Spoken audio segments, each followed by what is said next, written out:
You may be thinking, whoa, Christian husbands should be helping their wives grow spiritually. And you would be right. But Christian wives can also be helping their husbands grow spiritually as well.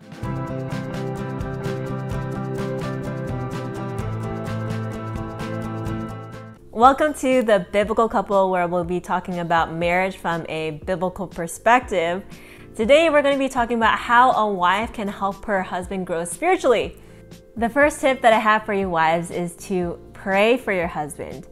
I know what you're thinking. You're probably thinking, okay, I know I should be praying for my husband. I pray for him to have a great day at work, and that's about it. Or maybe you feel guilty for not praying for him as much as you should. But oftentimes the issue of not praying is not really realizing how much power there is in prayer. John 15:7 says, "If you abide in me and my words abide in you, ask whatever you wish and it will be done for you." Obviously, Jesus is not talking about, you can just ask for a Tesla and he'll give it to you. We're not talking about prosperity gospel prayers here, but we're talking about how someone is so saturated with God's word that they're confident that God is going to answer because their will is aligned with his. Yeah, that kind of reminds me of when we watched this one movie, The War Room, with your mother and Allie. Sister, and, yep. I just remember this one line from the movie where the main character is talking to his best friend, and the main character is sharing about how his wife is just praying for him incessantly in their war room, or in her war room, because that's where she has her prayer time. And the best friend is saying, "Whoa, I wish my wife would pray for me like that." Yeah, it has power. It has real power. Yeah, I think oftentimes as wives, or even just Christian evangelical circles in general, we kind of don't really realize how much power there is in prayer. And when we realize when we are praying to God, we have God's ear, being able to be in that closet room or wherever your prayer time is, and just being able to beseech the Lord on behalf of your husband, that's such a powerful thing to be able to do. Power of prayer. Power of prayer. Yeah, we've personally been super encouraged by listening to some Puritan sermons recently. A couple of sermons by C.H. Spurgeon on prayer. You just want to do a little search query on that, C.H. Spurgeon prayer. Super encouraged just thinking about the power of prayer. That prayer really is us as puny individuals being able to hold the hand of God's omnipotence. Because as Joanna was reading this verse, it says, "If you abide in me and my words abide in you, ask whatever you wish and it will be done for you." Whatever you wish, anything that you wish, it will be done for you. It will. It's a promise. Everything by the hand of God, according to his promises, meted out through prayer requests to his ear, changes everything around you. God is the God over all providence, and he is watching over our families. And so for my wife to be praying for me and to be calling and beseeching on the omnipotent hand of God, which is the mightiest force in all of the universe, he is going to be working in my life according to those faithful prayers. I really like the way that some preachers put it, that we need to be praying in our prayers. Really what amps us up to pray is not just like picking ourselves up by our own bootstraps and like disciplining ourselves, like pray, but it's to understand who we're praying to, who it is that's listening, and the omnipotent power of God to answer prayers. I mean, I'm so encouraged to even just put that kind of a backdrop in my own mind, where I'm thinking about how you are praying for me. Maybe I'm at work and I am like really trying to finish up on some deadlines and some projects that are due the next day, trying to finish it so that I don't have to stay super late, so I can come home and see my wife and kid. And just to imagine like, wow, I'm texting Joanna and she's praying for me right now, is such an encouragement and bolsters me to know that the omnipotent hand of God is moving on my behalf. Or when I'm thinking about my lesson preparations for church, just to think that, wow, my wife is praying for me right now is such a boon, and it's such a benefit, it's such a support to know that God's own hand is working in my life to give me the power to do what he's called me to do. Wonderful, wonderful thing.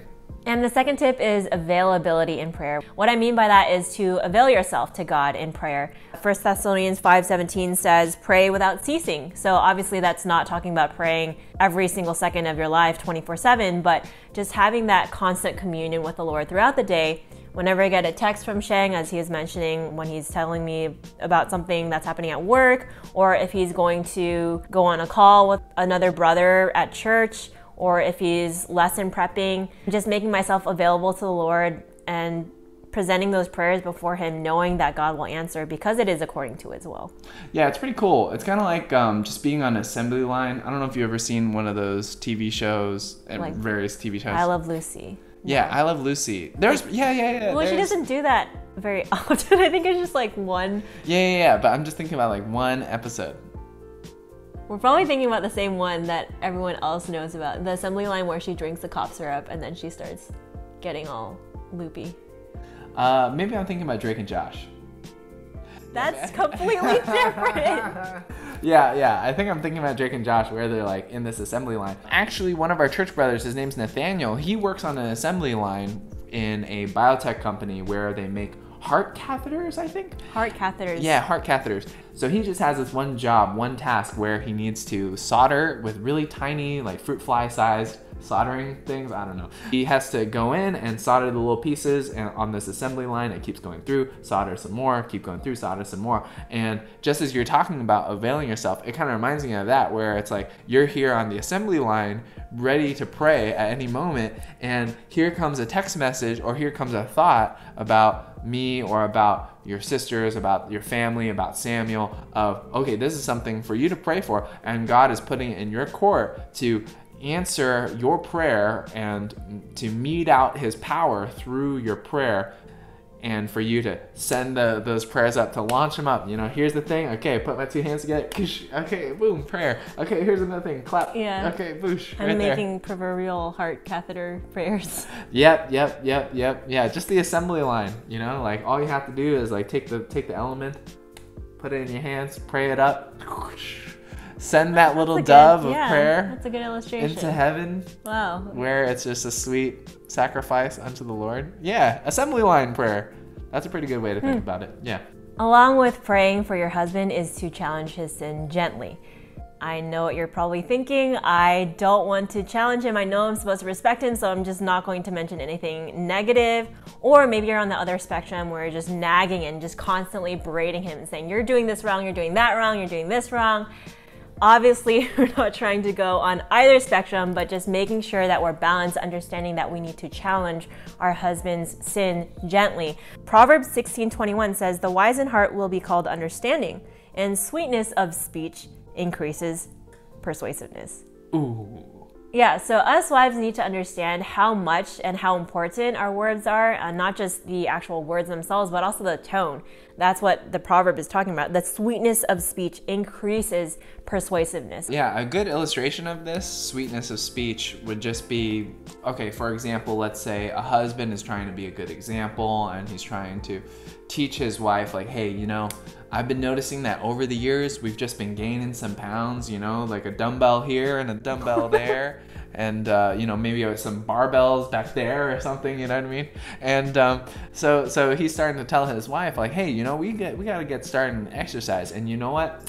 I'm gonna set the tone, because I know I gotta set the example. Monday, Wednesday, Friday, I'm going to be out there and going on a run. But hey, you know, this is Saturday, so you're free now. Why don't you just go out? Bodily discipline is of some value, so you got to be going out there Saturday, Sunday. Hey, hun, it's Sunday rolling around. Why aren't you out there, right? And so she's like, oh yeah, you know, I'm convicted. I really do want to be healthy. I want to be able to be strong enough and healthy enough to be able to take care of our children. And so there's lots of value there. And it's just being a good steward of my body. And so I'm going out there, and then next thing you know, Monday rolls around, and Monday, Wednesday, Friday is when this husband is supposed to be getting up off the couch and going to do his run. But maybe it creeps in that time. He wakes up and it's like 7 a.m. and he's starting to think to himself, well, you know, it's a little cold outside and I haven't really gotten to have my coffee yet. Oh, maybe I'll just stay a little here, let's stay a little longer, and eventually he just doesn't go out. The excuse train. And the excuse train, yeah. And then next thing you know, wife's coming out of her room, she's expecting that her husband is on his run, and he's boom, right there. And oh no, in the flesh. yes, in the flesh, literally and figuratively. And he looks at her and she looks at him, and they just make eye contact, and he's just like, well, I just I was gonna go. And then the wife brings in that gentle challenge to his sin of hypocrisy and lack of integrity and being a poor example. And she says to him, honey, how am I supposed to follow your example if you're trying to tell me to exercise? Oh. And then he's like, cut in the heart, right? Because she's being sweet, and she's really challenging him though about his hypocrisy, and she's not letting it slide, but she's challenging him to step up to the plate. So that reminds me of our third point, which is to request his leadership. This is the third way that wives can really help their husbands grow spiritually. Not only to pray for him, not only to challenge his sin gently, but to request his leadership. Ruth 3:9 is a really fun verse to unpack this. It says, he said, who are you?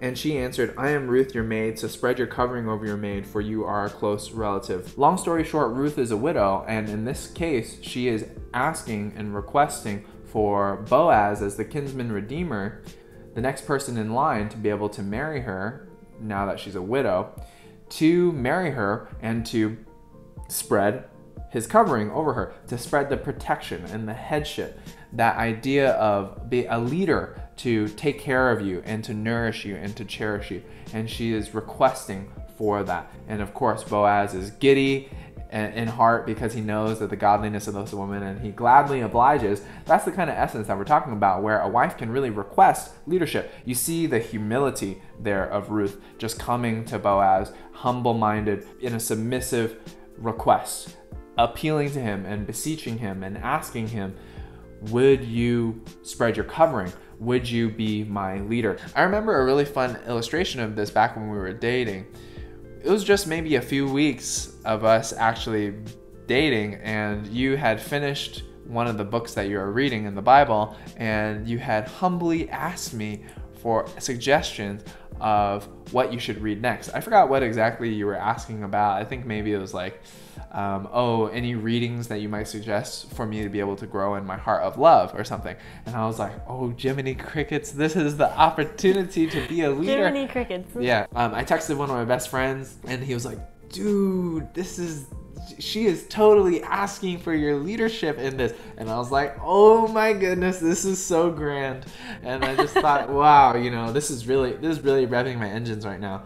She is asking for spiritual leadership. And at the time, I had like no idea what to offer her, but I was like, well, I don't know, I'm just gonna do my best. And I really liked 1 Corinthians at the time, so I was like, well, maybe you should try out 1 Corinthians. And I don't think it really achieved what she was actually asking for, so that was a need for better leadership in my life. Yeah, I don't remember too much. But it's a really good example of how she was asking for that leadership, asking for the ideas, showing that respect to me, that she actually respects what I think, she actually wants to know my ideas. And it's not to say that she has to read 1 Corinthians, especially because we weren't even married at the time. But just that act of getting me involved in her spiritual life was really motivating to me. The cool thing about guys is that we're built for this. We're built to be leaders. We're built to be the ones who can protect and to be self-sacrificial in our leadership and to really lead and to set the tone and set the example and to be thinking about God and to help the whole family, help the wife and the children to be able to see God and know God and be connected to God. And so most guys, unfortunately, are pretty much like couch potatoes, pretty much like that Monday, Wednesday, Friday, no run and no spiritual run. But there is this little flicker of a tiny flame in every man's heart, every Christian man's heart for sure, with the Holy Spirit dwelling within him. But that little flicker can be fanned into flame if there is a submissive and respectful wife to just be there to say, hey, nudge, nudge, I need you. I need you to stand out in front. I want to follow you. Aye, Kevin. Salute, yeah. And it just makes you straighten up your back a little bit, and you're like, I can do this. I will be the leader for my family, right? And it's an exciting thing. Another good example that happened recently was just being on the same page with Samuel. So I realized this past week that Samuel is growing a lot, and he's growing more and developing more, and he's understanding what I do here is going to have a direct effect on what mommy does or says or reacts. And there were times when I was trying to discipline him, but he wasn't listening. And I was just thinking, oh man, like, how am I supposed to discipline him? And I was just asking Sheng, is there a way we can be on the same page in terms of disciplining and instructing Samuel?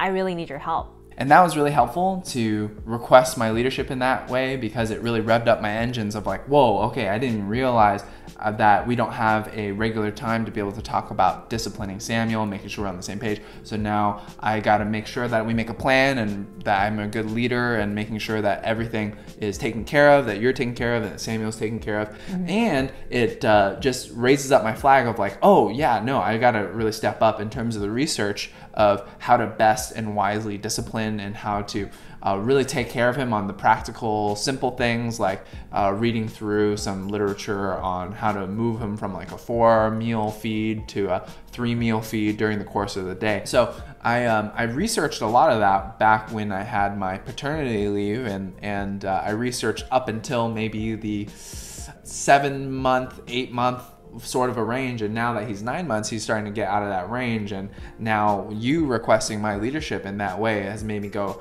turn it back on, like, oh, okay, yeah, I gotta jump back ahead, and we gotta always stay ahead of the curve and be united front on this aspect. And it's just super easy for us as husbands to just kind of be siloed off and make it be like, well, this is my thing, this is your thing, this is what I'm doing, this is what you're doing, and to just rarely ever meet in regards to teamwork, interaction, and even just basic communication of what's happening here in the family life, or what's happening here in your certain ministries, just really siloing it off, as opposed to having that oversight where a husband is really, maybe not, he's not doing everything, right? Because he's delegated some certain things to his wife, and eventually to the older kids as well. But even with delegation, you have a strong awareness, a great sense and oversight over all of the moving parts in the family. And that's what it means to just be a shepherd of the family, is to take care of the flock and to be able to know how everyone's doing. And so you requesting my leadership in that regard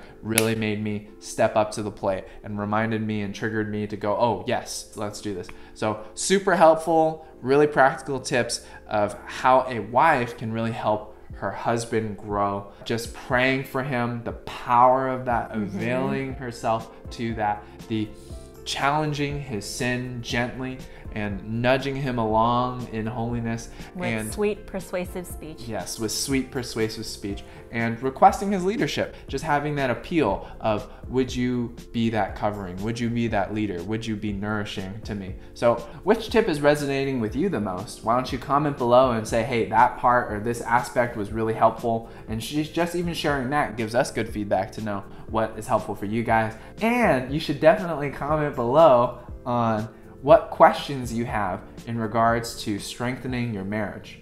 Let us know so that we can figure out what kind of content to generate for you guys, because we are here for you and for God's honor. We also have a Rock Solid Marriage Fellowship that is an extension of our church. We meet virtually every first and third Sunday of the month at 3 to 5 p.m. Pacific Standard Time. Yeah, just email us at the email that you see on the screen. This year, we're talking about having an extraordinary marriage, specifically through family worship and biblical friendships. It's going to be really fun. You don't want to miss it. Definitely email us. I am talking to you. Definitely email us. Even if you live on the East Coast, even if you live in Zimbabwe, why don't you come? Why don't you come? Just email us. Just email us. We don't bite. We're friendly. If you liked today's content and it was helpful to you, make sure you click the like and subscribe button, and we will be seeing you soon. See you guys. Oh, that's the next thing. Goosh. Ah, that's the next thing. Goosh.